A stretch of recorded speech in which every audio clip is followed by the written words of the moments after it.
ನಾವು ಹೊಂದ್ಕೊಂಡಿವಿಲ್ಲ. 33 ಕೋಟಿ ದೇವಾದಿ ದೇವತೆಗಳನ್ನ ಪೂಜಿಸೋರು ನಾವು. ಒಬ್ಬ ಯೇಸು ಅಲ್ಲ, ನಮಗೆ ಎಷ್ಟು ಆಗ್ತಾವ? 33 ಕೋಟಿಗೆ ಯಾರು ಸೇರಿಸೋದ್ರೆ ನಮಗೇನು ಫರಕ್ ಆಗೋದು? ಅಲ್ಲ, ನಾವೆಲ್ಲ ಸಾಕಷ್ಟು ಜನ ಅದೇವೆ. ಎಷ್ಟು ಜಾತಿ ಅದಾವಪ್ಪ ನಮ್ಮಲ್ಲಿ? ಸಾವಿರಾರು ಜಾತಿ ಇದಾವ. ಒಬ್ರು ಕುಕುಮ ಹಚ್ತೀವಿ, ಒಬ್ರು ಈಬತ್ತಿ ಹಚ್ತೀವಿ, ಒಬ್ರು ಭಂಡಾರ ಹಚ್ತೀವಿ, ಒಬ್ರು ಗುರುಲಾಲ್ ಹಚ್ತೀವಿ, ಒಬ್ರು ಏನೂ ಹಚ್ಕೊಳಂಗಿಲ್ಲ, ಒಬ್ರು ಗಂಧ ಹಚ್ತೀವಿ. ಆದ್ರೂ ನಾವೆಲ್ಲ ಅಂತಂಬ್ರಗತೆ ಇದೆ ಇಲ್ಲೋ? ಅನೇಕತೆಯಲ್ಲಿ ಏಕತೆ. ನಮ್ಮಲ್ಲಿ ಸಾಕಷ್ಟು ಅದಾರು. ಜೈನರದಾರು, ಬೌದ್ಧರದಾರು, ಯಹೂದಿಗಳದಾರು, ಪಾರ್ಸಿಗಳದಾರು, ಶಿಖ್ರದಾರು. ನಾವೆಲ್ಲ ಅಣತಾಂಬ್ರಗತೆ ಇದ್ದೇವೆ. ಎಂದರೆ ಜಗಳಾಡೇವನ್ನು ನೀವು ಒಟ್ಟ ಯಾಕಪ್ಪ? ನೀವ ಬೇರೆ, ನಮ್ಮ ಸ್ಟೈಲ ಬೇರೆ. ಸಮಾಜದ ಬೆರಿಬೇಕಲ್ಲ. ಹಾಲಿನೊಳಗೆ ಸಕ್ಕರೆ ಬೆರ್ತಂಗ ಬೆರೀತೀವಿ ಅಂತ ಹೇಳಿ ಸ್ವಾತಂತ್ರ್ಯ ಸಿಗುವಾಗ 4% ಉಳಿಯುವಾಗ ಏನ್ ಹೇಳಿದ್ರು ಇವರು? ಮುಸಲ್ಮಾನರಿಗೆ ಪಾಕಿಸ್ತಾನ, ಹಿಂದೂಗಳಿಗೆ ಹಿಂದೂಸ್ತಾನ.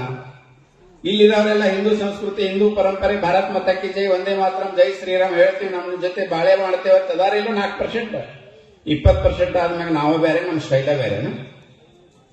20% ಆದ್ಮೇಲೆ ಜುಬ್ಬ ಬಂದು, ಗಡ್ಡ ಬಂದು, ನಮಸ್ ಮೈ ಕಟ್ಟಿದ್ರೆ ಅಜಾನ್ ಕೊಡಕ್ ಚಾಲಕೋತ್ರಿ. ಎಲ್ಲಿರ ಖುಲ್ಲಾ ಜಾಗ ಸಿಕ್ಕರೆ ಅಲ್ಲಿ ಒಂದು ಕಲ್ಲು ಇಡುದು, ಅಲ್ಲಿ ಒಂದು ಚಾದರ್ ಹುಡ್ಸೋದು, ಅದನ್ನ ಅಂಬದ ಅಂತ ಹೇಳೋದು, ವಕ್ತ ಬೋಟ್ನೊಳಗೆ ಇಡೀ ದೇಶದ ಭೂಭಾಗವನ್ನು ಕಬಳಿಸೋದು. ಇದ್ಯಾಕೆ ಬರ್ತು? 4ರಾಗ ಅದು 47ರಾಗ ಈ ಕಂಡೀಷನ್ ಮಾಡಬೇಕಾಗಿತ್ತು. ಮೌನವಾಗಿ ಜನಸಂಖ್ಯೆ ಸ್ಫೋಟ ಆಯ್ತು. ಜನಸಂಖ್ಯೆ ಬಗ್ಗೆ ಮಾತಾಡಿದ್ರೆ ನಮ್ಮವ್ರಿಗೆ ಏನ್ ಹೇಳಕ್ ಹೋದ್ರೆ ಇವ್ರು ಬರ್ತಾರೆ ಸರ್ಕಾರದವ್ರು. ಜನಸಂಖ್ಯೆ ಜಾಸ್ತಿ ಅಡಿಬೇಡ್ರಿ, ಅನ್ನ ಸಿಗಂಗಿಲ್ಲ, ನೀರ್ ಸಿಗಂಗಿಲ್ಲ, ಜಗ ಸಿಗಂಗಿಲ್ಲ. ಯಾವ ತಿರಿಕಾಡಿ ಒಂದೇ ಆಡಿತಿರ್ತಾವ ಇವಕ್ಕ ಹೇಳ್ತಾರ. ಮಸೀದಿ ಒಳಗೆ ಹೋಗಿ ಹೇಳಿ ಮಗಳು ಹೇಳೋದ್ ತಾಕತ್ತಿಲ್ಲ. ಕೆಲವೊಂದು ಸ್ವಾಮಿಗಳು